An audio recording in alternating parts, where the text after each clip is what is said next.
어머님들, 에어컨 전기세 폭탄 맞고 계신가요? 리모컨에 이 버튼 하나만 누르고 온도만 바꿔도 한 달에 10만 원 이상 아낄 수 있어요. 그런데 더 놀라운 건 오히려 더 시원해졌다는 거예요. 오늘은 이 방법들을 우리 어머님들께 차근차근 하나하나 알려드릴게요. 먼저 우리 집 에어컨이 어떤 종류인지부터 확인해야 해요. 왜냐하면 에어컨 종류에 따라 사용 방법이 완전히 달라지거든요. 그래서 지금부터 첫 번째로 가장 중요한 확인 방법을 알려드릴게요. 바로 우리 집 에어컨이 인버터형인지 정속형인지 구분하는 방법이에요. 확인하는 방법은 정말 간단해요. 에어컨에 붙어있는 스티커를 보시면 돼요. 냉방 능력이라는 부분에서 최소, 중간, 전격 이렇게 나뉘어져 있으면 인버터형이고 한 줄로만 되어 있으면 정속형이에요. 이게 왜 중요하냐면 사용법이 완전히 다르기 때문이에요. 정속형부터 말씀드릴게요. 정속형은 마치 옛날 선풍기 같아요. 한 번 켜면 무조건 똑같은 힘으로만 돌아가요. 그래서 2시간마다 한 번씩 껐다 켜는 게 좋아요. 인버터형은 정속형과는 다른 똑똑한 에어컨이에요. 마치 우리가 운전할 때처럼 처음에는 엑셀을 세게 밟아서 빨리 가다가 원하는 속도에 도달하면 살짝만 밟아서 그 속도를 유지하는 것과 같아요. 그래서 인버터형은 껐다 켰다 하시면 안 돼요. 왜냐하면 껐다가 다시 켤 때마다 설정 온도에 도달할 때까지 엄청난 전기를 먹거든요. 한번 비교해 드릴게요. 만약 마트에 갔다가 1시간 뒤에 돌아오신다면 에어컨을 꺼두고 갔다가 다시 켰을 때 30도에서 26도까지 내리는 동안 계속 풀파워로 전기를 잡아먹어요. 하지만 계속 켜두면 약한 힘으로도 26도를 유지하게 돼요. 결국 계속 켜두는 게 전기를 덜 쓰는 거예요. 삼성 에어컨 기사님이 말씀하시길 90분 이내의 외출은 끄지 말고 그냥 켜두라고 하시더라고요. 마트 가거나 병원 가거나 은행 다녀오는 정도는 그냥 켜두세요. 그리고 2011년 이후에 나온 에어컨은 대부분 인버터형이니 참고하시면 좋겠습니다. 에어컨 종류를 확인했으니 이제 가장 중요한 온도 설정 이야기를 해볼까요? 혹시 26도가 정답이라고 생각하고 계셨나요? 사실은 꼭 그렇지만은 않아요. 왜 그럴까요? 나이에 따라서 적정 온도가 완전히 달라지기 때문이에요. 이게 바로 두 번째로 중요한 포인트인데요. 많은 분들이 26도가 정답이라고 생각하시는데 실은 그렇지 않아요. 젊은 사람에게는 26도가 맞아요. 그런데 65세 이상 어르신들은 완전히 달라요. 왜 그럴까요? 나이가 드시면 몸에 변화가 생기는데요.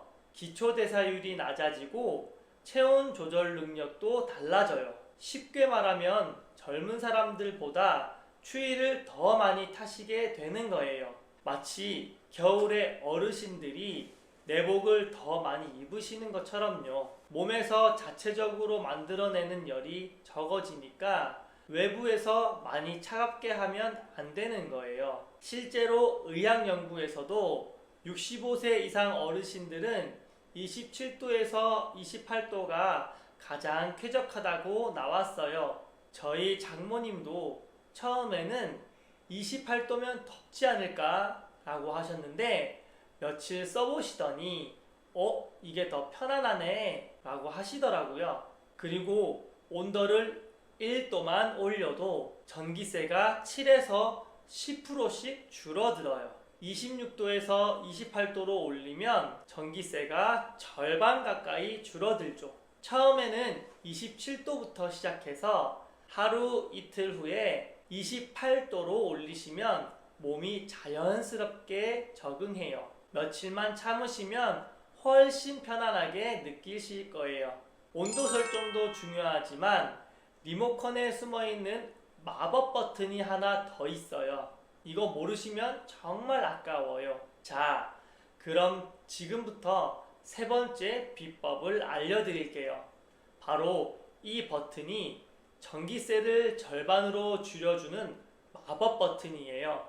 먼저 자동 버튼 또는 AI나 에코, 스마트 버튼 보신 적 있으시죠? 이게 바로 전기세를 절반으로 줄여주는 마법의 버튼이에요. 이 버튼만 누르면 에어컨이 알아서 똑똑하게 전기를 아껴 써요. 설정 온도에 도달하면 에어컨이 자동으로 힘을 줄여서 전기를 적게 쓰면서도 온도를 유지해줘요. 한 가지 주의할 점은 처음 30분 동안은 건드리지 않는 거예요. 에어컨이 우리 집 환경을 배우는 시간이거든요. 그리고 또 하나, 제습 모드도 정말 유용해요. 특히 비 오는 날이나 장마철에 좋아요. 그런데 많은 분들이 잘못 생각하시는 게 있어요.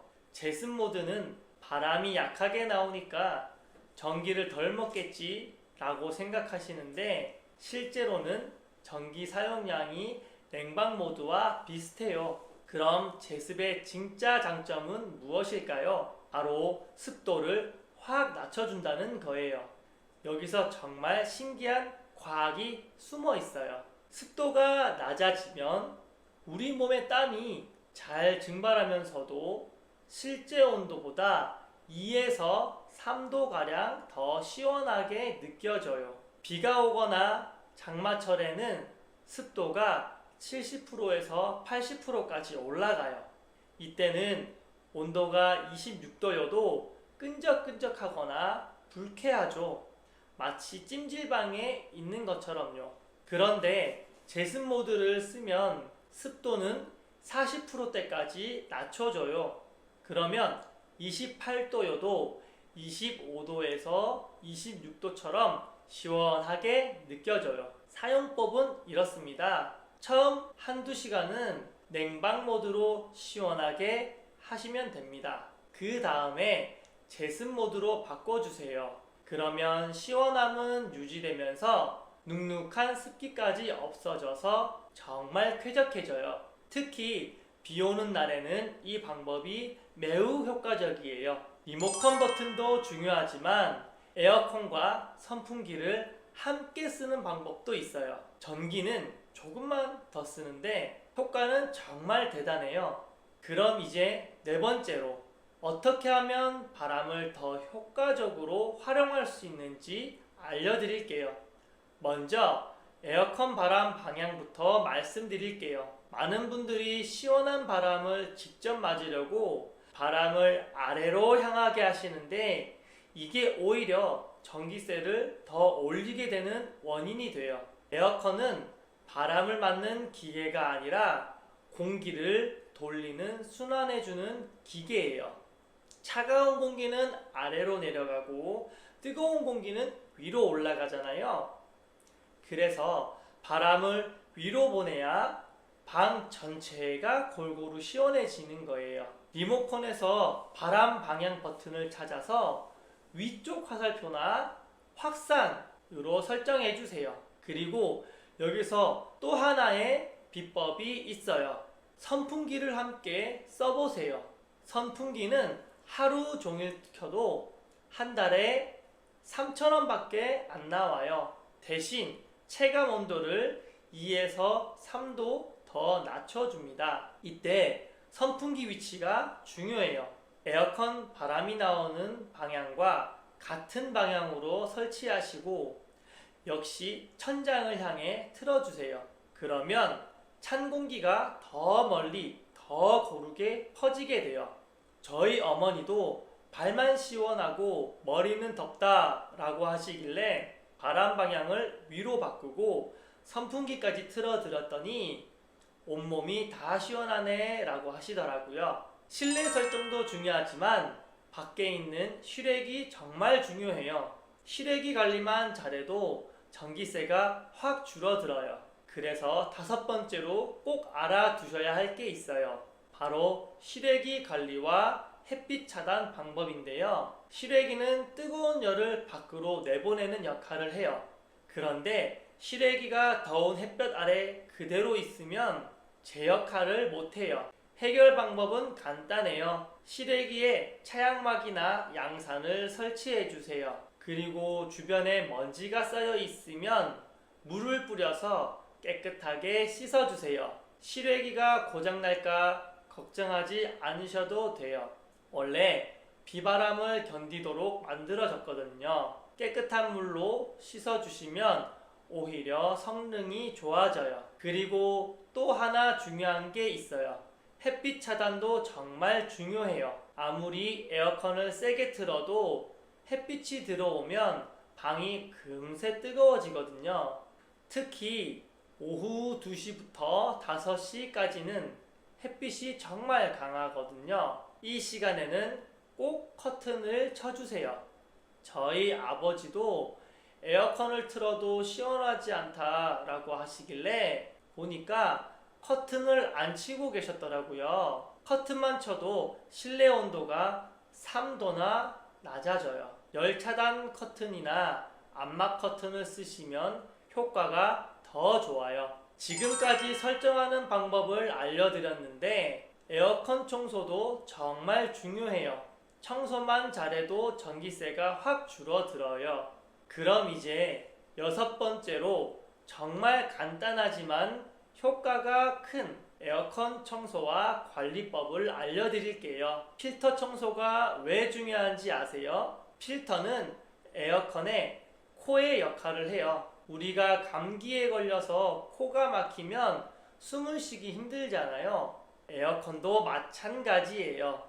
필터에 먼지가 가득 쌓이면 에어컨이 숨을 제대로 못 쉬어요. 그러면 같은 양의 공기를 빨아들이려고 더 많은 힘을 써야 하고 그만큼 전기를 더 많이 먹게 되는 거예요. 실제로 필터 청소만 잘해도 전기세가 15%나 줄어들어요. 한 달에 10만 원이 나오던 전기세가 8만 5천 원으로 줄어드는 거죠. 청소 방법은 간단해요.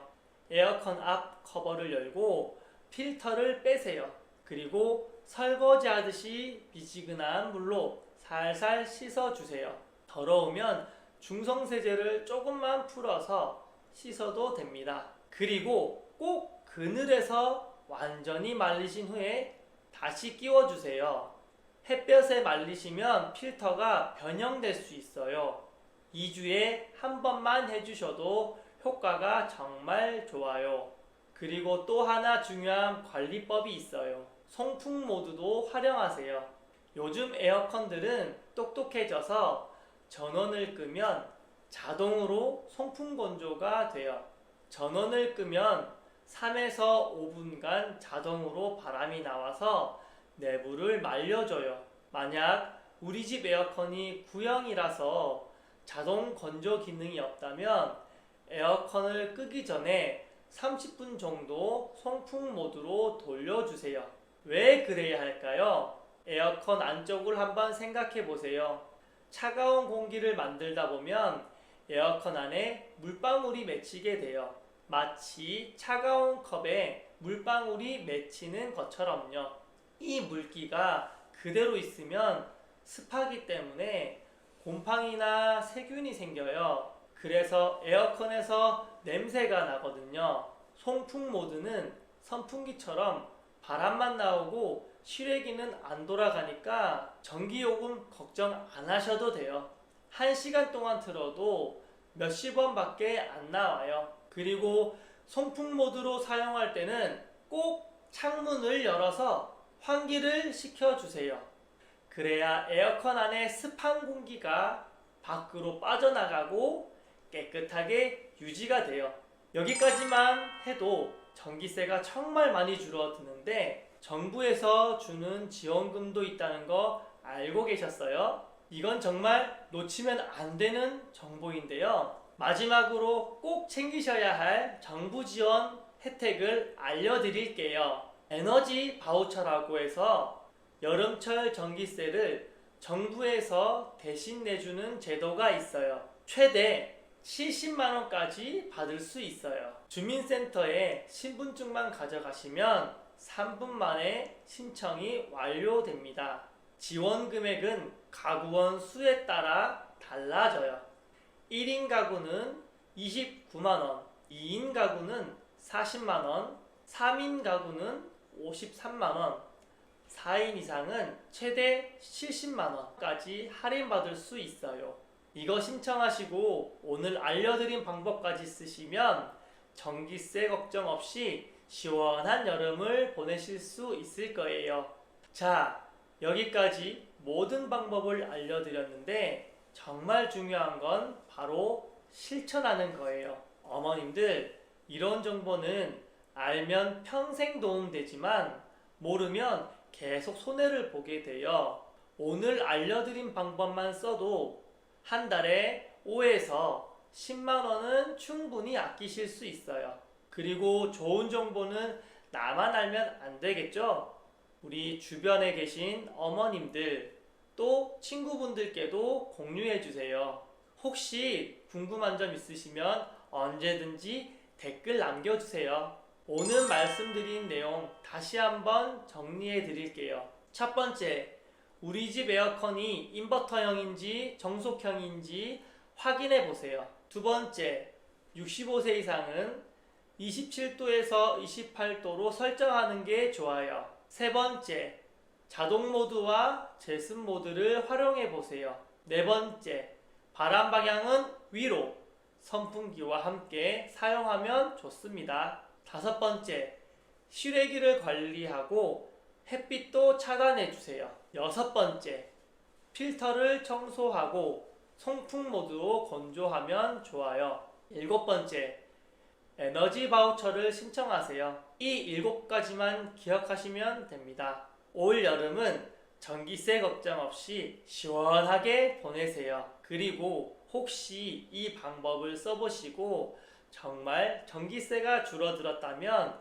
댓글로 꼭 알려주세요. 구독과 좋아요, 알림 설정까지 해주시면 유용한 정보 놓치지 않으실 거예요. 건강하게 지내시고 다음 영상에서 또 만나 뵙겠습니다.